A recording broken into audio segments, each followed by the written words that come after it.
יש אנשים, אומר החידה, שהם פוסקים הלכה לעצמם, בלי להסתכל בתורה, בפוסקים. הם בודים ההלכות מליבם, כל דבר, מה נראה, מותר לאכול את זה? בטח, מה הבעיה בזה? את זה מותר לעשות? בטח, מה הבעיה בזה? רבותינו אומרים רובם בגזל. למה? הם מתירים לעצום את הגזל, השם ירחם. ואומר החידה, עליו השלום, אומר למה המשיח לא מגיע זה מאות בשנים? בגלל שעוברים על תשלח אמת ארצה, והתשלח אמת ארצה, הם משליחים את התורה, לא מסתכלים בה. כל אחד מפלפל במוח שלו, מה שבא לו. זה מותר לעשות ככה, זה מותר לעשות ככה, השם ירחם על עמו ישראל. לא, בשביל להגיע לתורה, לאמת של התורה, זה כמו מקווה. שערה מחוץ למקווה לא עולה טבילה, גם בתורה, חסך גמרא אחת, חסך הלכה אחת, לא עולה לך הלכה. למה רבותינו כתבו את התורה שבעל פה?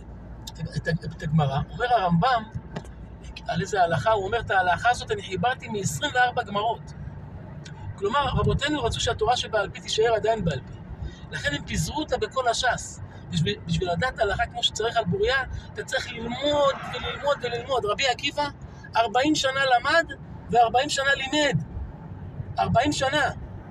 הוא רק למד, הוא לא לימד אנשים אחרים. אחרי 40 שנה הוא התחיל ללמד אנשים.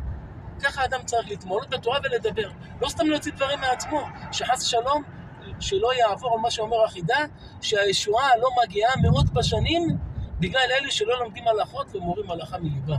השם ירחם על עמו ישראל.